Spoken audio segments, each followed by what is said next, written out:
সাভারের খামারগুলোতে কোরবানির পশু মোটাতাজাকরণে ব্যস্ত সময় পার করছেন খামারিরা। আরও জানাতে সরাসরি যুক্ত হচ্ছেন সহকর্মী দেওয়ানি মনিমন। কি উপায়ে খামারিরা পশু মোটাতাজা করছেন? ধন্যবাদ। আমি এই মুহূর্তে রয়েছি সাভারের হেমায়েতপুরের লালন ডেইরি ফার্মে, এবং এই ফার্মে কিন্তু আমরা দেখতে পাচ্ছি যে 100-র অধিক গরুকে কিন্তু তারা এখানে মোটা তাজাকরণ করছে।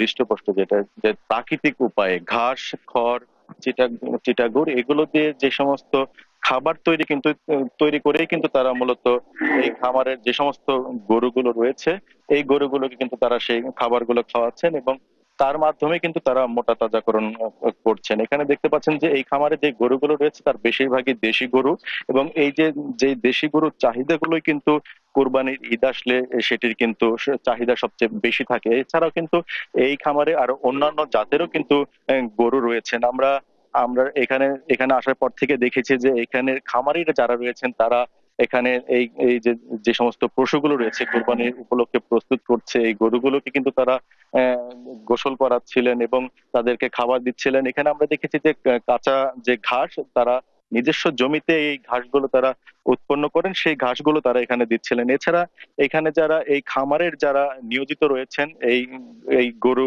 গুলোকে যারা পালন করছেন তারা যেটি বলছিলেন যে তারা চিটাগুড় এবং গমের যে ভুসি সেগুলোকে কিন্তু রান্না করে জাল দিয়ে কিন্তু তারা এই গরুগুলোকে তারা কিন্তু দেন, এবং এটি কিন্তু তারা নিয়ম মাফিক করেন। সকালবেলা তারা কাঁচা ঘাস দেন এবং দুপুরবেলা তারা এই যে এই ধানের যে চাউলের যে খুদ সেই খুদ এবং এই যে গমের যে গম এবং এগুলো মিশ্রণ করে কিন্তু তারা সেই খাবারগুলো দুপুরে দেন, এবং বিকেল বেলা কিন্তু তারা আবার প্রাকৃতিক যে ঘাস আছে তাদের নিজস্ব জমিতে উৎপন্ন সেই ঘাসগুলো কিন্তু তারা খাবার খাওয়ান। এখানে আমরা এই খামারের যিনি স্বত্বাধিকারী তিনি রয়েছেন, আমরা তার সাথে একটু কথা বলবো যে কিভাবে এবং কতগুলো গরু আপনারা এই ঈদ উপলক্ষে প্রস্তুত করছেন, কিভাবে এই উপলক্ষে এই এইবার কোরবানি ঈদে আমাদের প্রায় 100 গরু লালন পালন হচ্ছে, কোরবানির জন্য প্রস্তুত।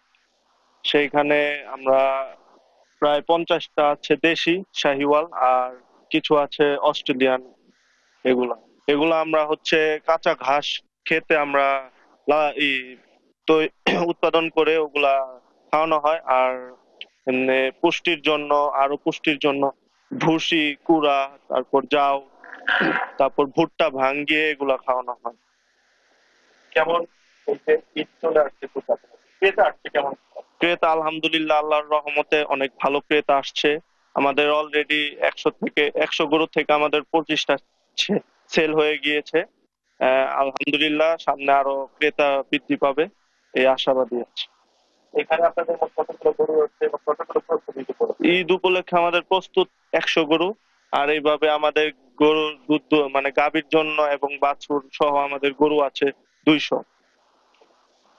যেমনটি শুনছিলেন যে এই খামারে এবার কিন্তু 100-র অধিক তারা গরু কিন্তু তারা হৃষ্টপুষ্ট করেছেন প্রাকৃতিক উপায়ে, এবং এছাড়া এই দেশি গরুর পাশাপাশি কিন্তু এখানে ফ্রিজিয়ান জাত সহ বিভিন্ন জাতের কিন্তু গরু কিন্তু এই ফার্মে কিন্তু মোটা তাজাকরণ করা হয়েছে। তার মধ্যে কিন্তু বিশাল দেহের দুটি গরু কিন্তু রয়েছে এই ফার্মে। যে দুটি গরু কিন্তু এই ফার্মে যে সমস্ত ক্রেতারা আসছেন তাদের কিন্তু আহ, দৃষ্টি কাড়েন সেই দুইটি গরু, এবং এই দুটি গরু কিন্তু এই ফার্মের সবচেয়ে বড় গরু, এবং এখানে যারা এই ফার্মের যারা নিয়োজিত আছেন তারা কিন্তু এই গরুগুলোকে শখ করে কিন্তু দুইটার দুই ধরনের নাম দিয়েছেন, এবং এই দুইটি গরুর কিন্তু প্রায় 1,500 মণ কিন্তু দুইটির ওজন। এবং এই যে দেখতে পাচ্ছেন যে গরুটি, এই গরুটির নাম রাখা হয়েছে কালামানিক, এবং পাশের যে গরুটি দুইটি এখন বিশ্রামে রয়েছেন এই গরুটির নাম রাখা হয়েছে সাদা মানিক, এবং এই দুটি গরুই কিন্তু